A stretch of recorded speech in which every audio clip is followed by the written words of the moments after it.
how Hola, are you? Shigeru. How you doing? How are you? Very good, and you? Not too bad. It's pretty early here on the West Coast. Well, not too early, I suppose. Yeah. 10 a.m., no? Yes. What's it in Italy right now? Almost 7. 7. Oh, that's a decent time. Yeah, it is. You've eaten. You're relaxed. It's all good. Yeah, everything good. Yeah. I went to Paris and I came back yesterday, so today I was just resting, so looking forward. Nice, great. So you're pretty comfortable speaking in English, obviously. Yes, I teach a lot in English, so. Yeah. And sometimes I think I'm forgetting Spanish. Is that right? Is Italian pretty close? Is there a lot of... Yeah, Italian is pretty close to Spanish, yeah. And when I'm here, I teach almost everything in Italian, and of course I speak Italian, but Right. not perfectly, but I do my best. Right. Well, I hear knowing more than one language really expands the brain.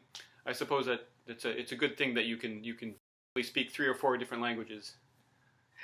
Yeah, well, yeah, and I actually was thinking that you get like not so extreme, but different personalities when we are speaking one or the other or the other. It's like other brain connection, Right. and then you are a little bit different in certain ways. I was thinking about that, so I think it's something good. Right. Is that something that's useful for a shamanistic tradition? To be able to put yourself into a totally different paradigm or a syntax? I think so because, for example, when I do like ceremonies and that, and you use like Nahuatl, it's not only the language. I think it's also your brain that is working in a different way. So yeah, when you open sacred space in ancient language and that, it creates something different. So I think so that it's like the different brain connections. Right. Well, I'll get going with my first question that sort of enters us into our conversation, and it's kind of a general question, but it kind of points a person into a direction of how they perceive the world. So I wanted to ask, how would you describe the state of the world today? What is happening in the world? Actually, for me, the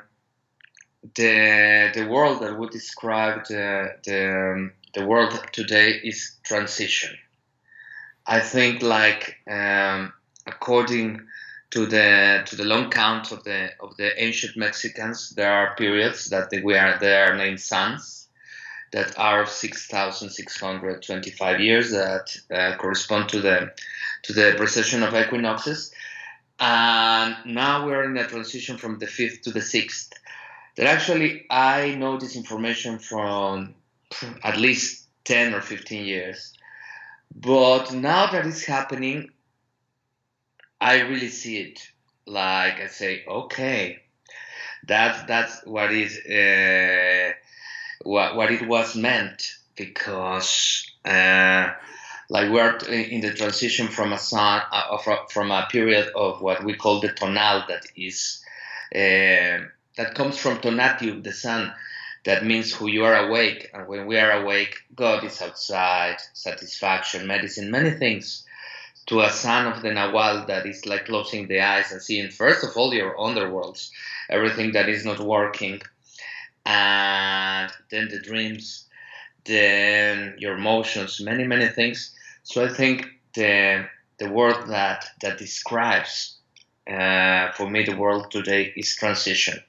The problem with the transitions are like many things of the previous order must be destroyed to make a space to the new one. So that's why I think there many systems are kind of shaking or getting to limits that we never thought that they were possible, because they are in the order to change. So you mentioned Nahuatl and Tonal. those are impersonal as well as personal forces, I imagine. I wanted to ask you what are the forces at play here? What are the forces that work in this world that we operate by? Nahuatl and Tonal are states of perception of consciousness. So, and actually, Nahuatl from Nahuatl comes from a word that is Newa, that means I. Tonal from Tonatiuh, the sun. But actually, they are energetic bodies. That, for example, when we are awake, we have the tonal surrounding the head, and when we are and the Nahuatl exchange surrounding the navel. When we fall asleep, they exchange places, and that's when we dream. And if you are able to enter like in states of lucid dreaming or ensoñación, that is dreaming while awake, instead of exchanging, they will join, and then you will enter in altered states. But that's very personal. Of course, the long count that I was talking about is related to what science called precession of equinoxes. And if you see the Aztec calendar, the long count is the outer ring, in which you see like two serpents with human head. The human head is every time that you see a serpent with human head, it represents Quetzalcoatl, that is the precious knowledge, and it has like in the copili, that are the feathers, like 7 small balls, and with a big earring that they mean the Pleiades and the sun. So for the ancient ones, we were spinning around the sun in this cycle. And like night and day, that they alternate, the suns alternate. So one corresponds more to the tonal and the other to the Nahuatl. But it's not exactly that tonal and Nahuatl are the forces that are moving. It's just they are just alternating, like sun and day and night. Like night and day with us, for us. So it would be like periods or the seasons that they alternate and that. But actually, I think the only force that is creating everything is movement. And movement creates change.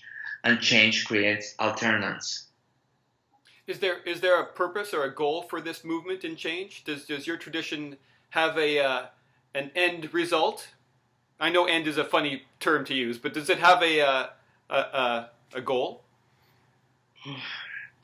That's a very good question, but actually, if we go very pure to the tradition, it is said that the only reality is Olin. Olin is the Nahuatl word for movement. It is not said that it has a goal, but that is the only thing. So actually, I think the goal is for us is to know how the movement works and to become masters of the movement, and because in order to serve it in a gracious way. But actually there wasn't like a kind of goal. It was like said, it's the only thing that exists. Right. So I think that our purpose is to be able to know how this movement happens and to serve it graciously. So what are the aspects that make up a human being in your tradition? You mentioned Nahuatl and Tonal, but what and bodies? How many bodies does a human being have, and what do they represent? What aspect of our natures do they represent? 5. Tonacayo is the physical body. Then Tonal is that actually I talk about a lot about language because it a lot of in the language you get explanations. So actually tonal means who you are with the sun. So it means that who you are awake, and in the ancient times you were supposed to be awake with the sun. It does nowadays with electricity is not a rule, but in the ancient times you were supposed to be awake with the sun and sleeping with the moon. Nahuatl, like I said, comes from Newa, that means I, who I am really, and is the energetic body that we use for dreaming and the one that we mainly will use when we die. Then there is a third one that is called Ijiyotl. Ijiyotl means life force. So actually is the energy that keeps alive the Tonakayo. And then there is a last one that means that is named Tejolia, that actually means the energy surrounding the heart, but that is where is written or recorded everything that we have lived and that we have dreamt. So it's kind of the where we register or we have recorded all our experiences. Together they create the human being. But that's when we are alive. If we die, immediately we lose two bodies. That would be the Tonakayo and the Hiyotl. We will remain like three. There will be like the Nahuatl, that is the energetic body for dreaming. That's why death is so similar to dreams. And also the Tejolia, where your recordings are. And what was the tonal stops being tonal because now you're not sleeping and awake, but it will be mind. So that will, and your personality will be there. So is the aim then of your tradition to align those in this awareness? Yeah, because, for example, many ancient traditions, but also ours, talk about the dismemberment in the underworlds. For example, if you see the Egyptians and the Greeks, they talked about that, with Osiris and that. But for us, it's Koyol Shauki, the moon. So it is said that the moon suffers this dismemberment in the underworlds. That actually is when your soul or your energetic body loses the mind. So if we go every night and we lose the mind in our dreams, so it's like a dismemberment. And actually, if we lose the mind when we die, we will be trapped like in this cycle of coming again and again and again until we recover all these pieces. So one of the goals will be to align all of them. First of all, before dying and everything, to create your reality, and then to die consciously. So, what do you mean by create your reality? What do you mean by that? There is an ancient Teotihuacan phrase that said, "The one that doesn't remember his dreams or work with his dreams is like a living dead, because has no control of his waking state." So for the ancient ones, the tonal, our waking life, was created by the Nahuatl. And in the way that normally people is creating is inherited by an ancestral pattern in the way that you dream. But if your mind stays there, you can begin interacting with the dream and co-creating what you want to manifest. So that will be a first step. And then, actually, if you manage to do this and to heal yourself, or to even to create, because some people ask me for business, and that, of course, that's part of the reality if you want. That's why in all the ancient languages it was always said, the girl of my dreams or the house of my dreams, and that it means that you dreamt it first. But if you are dismembered every night and you don't remember, so you are creating without consciousness. So that would be a first step. And then actually the ultimate goal would be to die in that way also, because there are many exits or way of dying.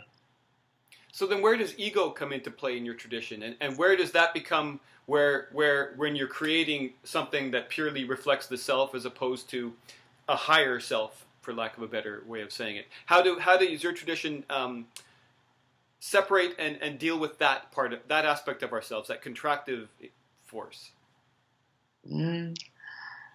Actually, the ego is the mind. And when you are creating, it doesn't mean that it's of the higher self. It's just about the self, because there is not a higher or lower self. So if my mind wants to create big businesses and that, and I create it, it just reflects my power. But and that would be my ego. but and it would be similar to create health or good relationships, and that it doesn't mean it's of your higher, because there is no higher and lower self, but the ego would be your mind, your tonal, actually. Right. So tonal, it differs a bit from. I'm a big Castaneda. Growing up, Castaneda was a big influence for me. Of course, I have my pre-ideas of Nahuatl and tonal, and yours is quite a little bit different from how they describe them. Are you must be familiar with the differences between your traditions and I guess Carlos, what Carlos related through Don Juan. Yeah. In the beginning, I wasn't really aware, and I am still not. Because I learned it from my teachers, from the oral tradition. So in the way that I learned it. Of course, Castaneda was known in Mexico, but I was younger, so it wasn't like a kind in my generation, the big boom. And I think he was a lot bigger abroad. So actually, when I was teaching in Mexico in the beginning, no one was asking me about Castaneda. When I began traveling abroad, it was when they began telling me, there is this in Castaneda, there is this in Castaneda, and that. And so because of that, I read a little bit, not a lot, because why? Because I said, I learned it directly, and I don't want to get ideas that are not, because if you see, every time that we read things and that, even though that we don't want, things filter. Right. So I said, I don't want to really get ideas that are of his books, like my teachings, because I learned it directly. But of course, I see similarities. For example, I remember one chapter that he was said that the Nahuatls were choosing the people because they had like the 4 different chambers, and that those chambers are the 4 energetic bodies that I have just told you: Tonal, Nahuatl, Tijoli, and Ijiyotl. And of course, everyone has them, but the difference would be if you have more power on them, more energy.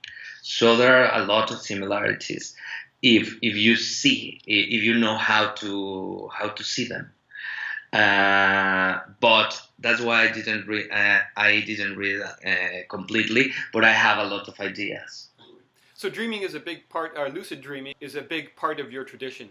How do you enter into? What's your first step into entering into that direction with your attention? Not exactly. Not only lucid dreaming. The definition of lucid dreaming is to be aware that you're dreaming when you're dreaming. The beginning here starts when, in what we call from Nahuatl, the title is the name of the discipline is Mexikatzin. That means the venerable Mexica. That actually means the ones of the navel of the moon. Is planting dreams. So there are certain disciplines about how to plant a dream with certain archetypes in order to get the result. If you dreamt it, of course, if you get the result, is that you dreamt it. But it's not so important to remember that you dreamt it. So in this lineage, actually, the creation of the reality is more important even than the dreaming. But of course, because you have to dream it. But in the beginning, all of us started planting dreams, sowing dreams. And when you saw the results, probably you say, okay, I suppose I dreamt it because the result came.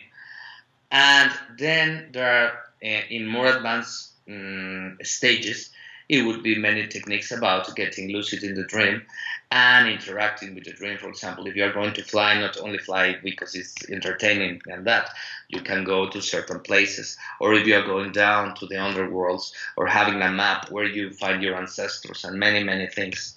But in the beginning, it's about planting dreams. And how do you do that? I know with Carlos, and it worked for me, you try to find your hands, just a reference point. to find yourself in your dream, and as your dreaming attention wanes, you go back to your reference point, and it works for me. Is it anything? Is that what you mean by planting a dream? Is that just setting an intent before you go to sleep? Yeah, nowadays science calls that state hypnagogic before falling asleep. But of course, it's not only that. For example, planting a dream. For example, if I'm going to plant a dream of healing, is because, of course, I have a problem in my health.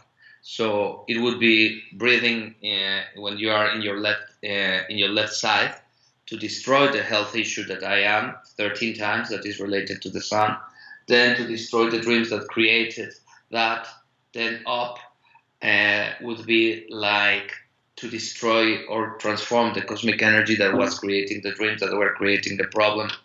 Then it would be down that in the beginning you do it by visualizing or imagining that you are reflecting yourself in a bowl of water or in an obsidian mirror. But then when you progress, you actually do it in obsidian mirrors or in bowls of water. That would be to see your reflection and then to move the eyes to a certain position in which your face shapeshifts to the one of the archetype that you would like. That it could be an eagle, or it could be a serpent for healing, or a crocodile or a turtle for abundance, or whatever you want. So actually, it's to move the eyes to enter like in halfway the dream and the awake state that is in soñación. And then when you get the archetype in the water or in the mirror, then you lie down and you of course you take away from your body the water or the mirror, and then you begin repeating in your mind that I'm a dream warrior. I will stay lucid and conscious, and I will find the dreams that I planted with the turtle or with the crocodile, and then. Of course, normally you are supposed to see these archetypes with red eyes, so that would be like the hands for that many people call it the reality checks, to see that you are lucid and to come back. That's one way.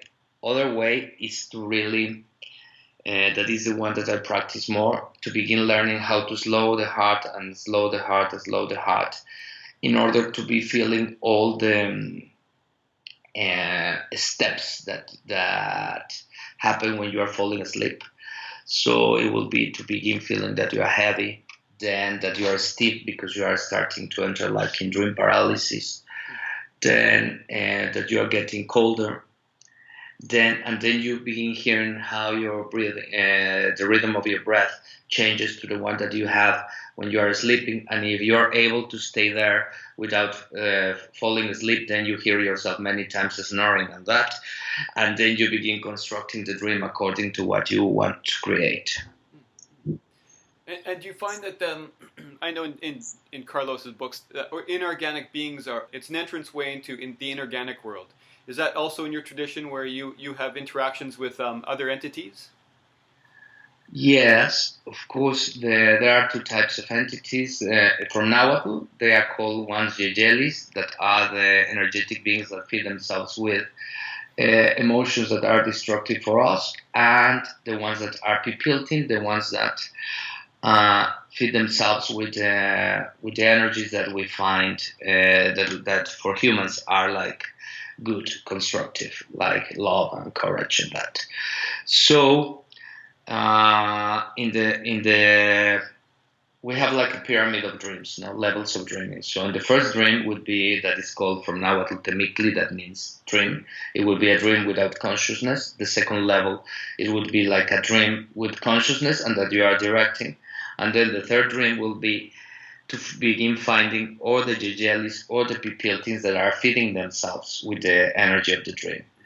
And like that is going to the ninth level, that would be the place without dreams. It's called Cochitzinco, the venerable place of sleeping. That actually is quite interesting to begin finding, because normally people go with the stories, but when you know about this, there will be something that gets completely out from the logic of the dream, and then you find or the jelly or the pipilti. And in that realm, are you still a creator, or are you more a observer and interactor?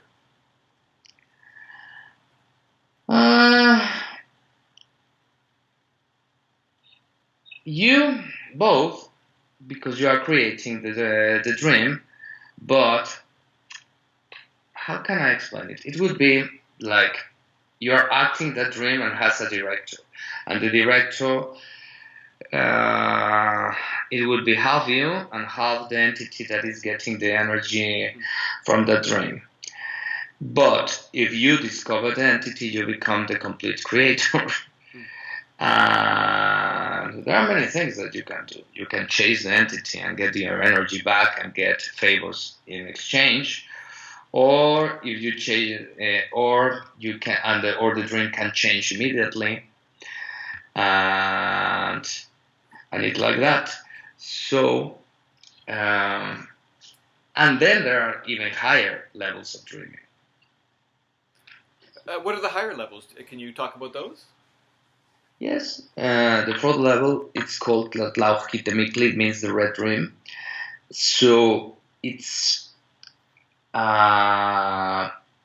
related. For example, it is said that when we are like in the womb of our mother, the light that filters through her skin is kind of reddish, and in that time we are dreaming in who we were and in who are in the one that we're going to become. So it is associated with the process of creation. And also, when we were born through our mother, of course, but we are full of blood, and it's also red. So the first contact between the tonal and the nahuatl would be through the blood of our mother. So if we are able, like, to enter in this place of the red dreaming, is a place where you can regenerate all your body because it takes you again back to the womb, and it's a place of the healing dreams, of course, and of the rejuvenating dreams, and of the creative dreams. I always, when I first heard this explanation, that of course the very young people don't understand, but one of my teachers told me it would be like the normal dream would be like in colors, like in the pictures, in the photographs that we used to take, and the red dreams will be like in the negative. That if you remember, it was like black and reddish only, and it was like where the original film will come, the original photo. So if you are able to get to those levels, so it's not like you are in the picture, you are in the place from which the picture comes. That involves many other things like ancestral patterns and things that we don't count. So is it just a matter of supreme discipline to reach these levels? Discipline and practice? Yes, first of all, to know that, because, for example, not even in my weirdest imagination, I would think that there is a place from which all my dreams that are in colors are happening like just in red and black in a higher level of perception. So I think that. By the way, I was in like the wall, the wall behind. I was thinking that when you were saying that. So I said, okay. So if you don't know how you're going to look for that, and then so it would be, because the path of dreamer is not that easy like people think. That the first night that I would like to get lucid, and that I get lucid now, because actually in a Western mind, how we learn how to fall asleep is really to lose your consciousness. That's normal. And in this path, like I said, is the dismemberment. So then is to begin interacting with the dream and creating things. Then finding the jejelis and the pipiltins, and then you are able to move yourself like in the pyramid to the place where everything is happening like in red and like in. For example, it would be that if I am talking with you now, suddenly my perception goes higher, and then I will begin seeing you completely like in black and red. And would be the origin of this dream that involves much more energy. So it is a process, but really then it's worth it, because many things that people think are impossible happen. Well, as you develop your dreaming capability, how does that affect your perception here in this awareness? How does it change how you understand everything? For example, well, for me it has been like a complete shift, because, for example, I see and I am totally convinced now that this is the result of my dreams.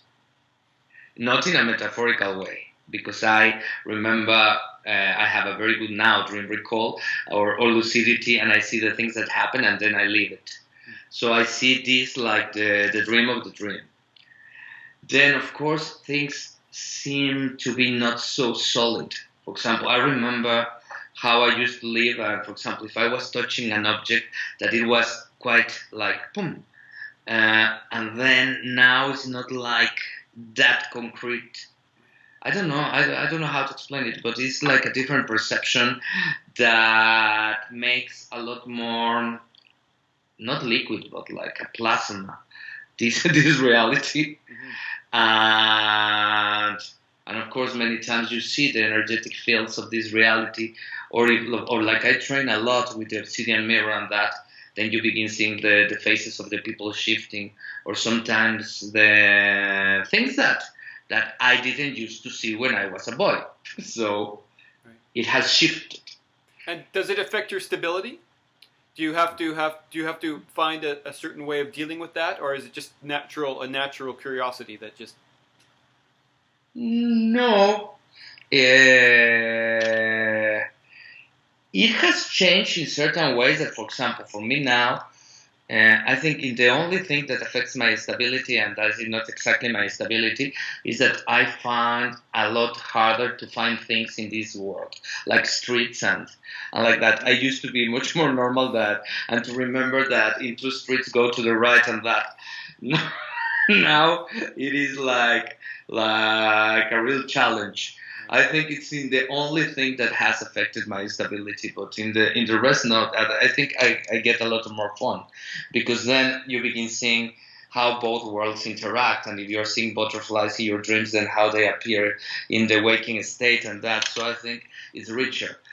But actually, the only side effect that I see, that like the very concrete things, like to remember where did I put the keys, or where to turn in a street and that, now are much more challenging, because you are like in another state of mind, I think.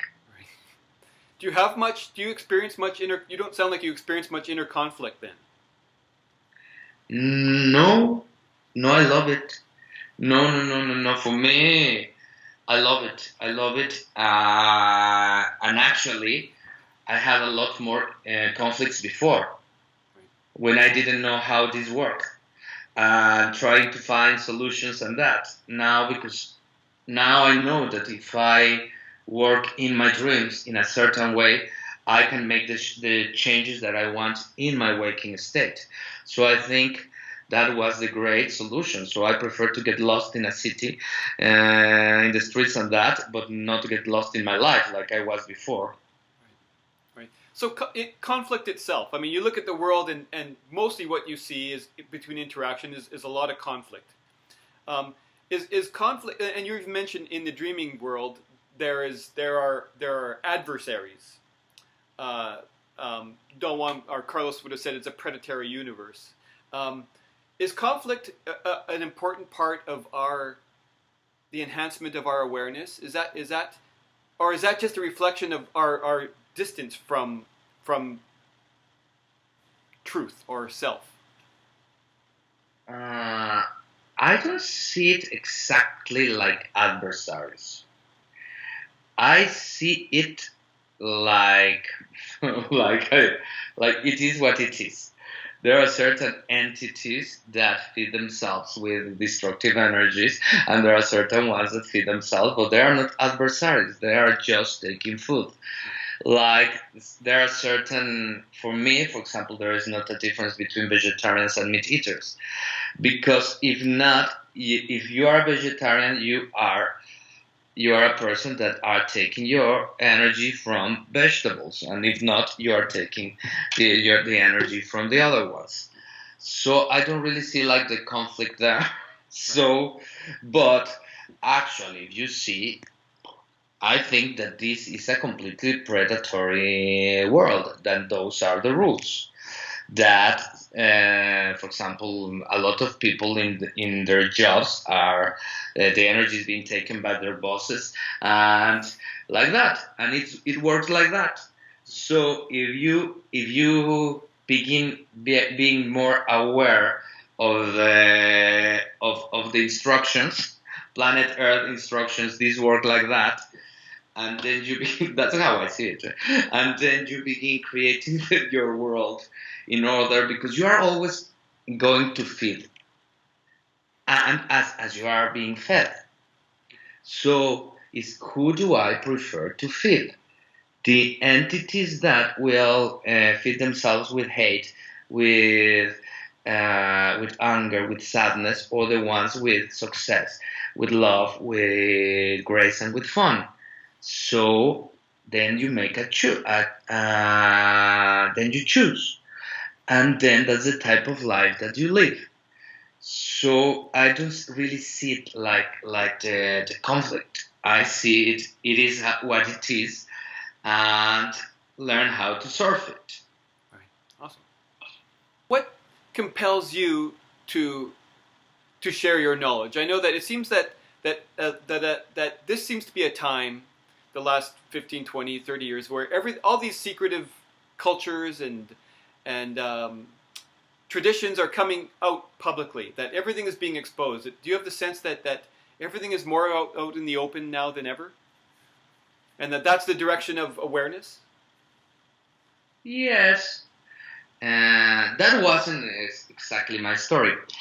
My story was that I wanted to be an actor. My family opposed. Then suddenly I had to do something for work, and I was really good in healing because from my nanny I learned like that. So I started doing it for money, actually, being very, very honest. And then I was in radio and everything, and my teacher heard me through the radio, one of the first of Dreams and that, Hugo. And then he went to look for me and told me, you are the one that is going to share the Mexica wisdom after the eclipse of 2010, and like that. Like, I am very kind of down to the earth in many aspects. So I said, yes, of course. And then he told me, you will start by Italy, that by the way, now I am in Italy, and then in the UK. And he gave me dates, and that I totally forgot that. And then he began training me with his friend Charlotte and other teachers. But then it happened like exactly like he said. So I came to Italy to give a very small talk, and then my first publisher was there, telling me your books for yesterday. I said, which book? The one that you're going to do. And then in the UK, and then I asked Hugo, why? How did you know? He told me, of course I dreamt it, and because the destruction of our culture, we think it was done by the Spanish, but it was really, the center was the Vatican because of Catholicism. And so if we share, it should start from there. And then and then he told me, and then the UK, because the other half of America's knowledge was destroyed by the English, so we should start doing it there. And then it happened so easy, and like he said, that I began, but it was like my job. and actually put in one of my books. I still don't know if this is the dream of Mexico, because the last Aztec ruler said that, if it's Hugo's dream, but definitely wasn't my dream. So sometimes I feel that I had been like a vehicle of something greater, that, or not greater, biggest, that actually I wasn't looking for, because I was quite comfortable in Mexico, and suddenly to be traveling all over the world and that and that. So I see that there is something behind that opens the doors, that I'm doing a work, but so I think it was a time, but it wasn't my dream, and I wasn't looking for it. So the wave is riding you, sounds like. Totally. So you mentioned 2010. What happened in 2010? The moon count finished. So because the sun count is the one of the 2012 and 2021 and that, but the moon count, that is other one that has to be with the, how to explain it. If we have like the Earth and the moon like this, so actually we think that when the moon spins, is like the cycle of 28 days, but that is just partially truth, because in that time while the moon is spinning, the Earth moves a little bit. Move a little bit. Right. So actually, it takes more to the moon to get to the second to the place where it started, because the Earth moved.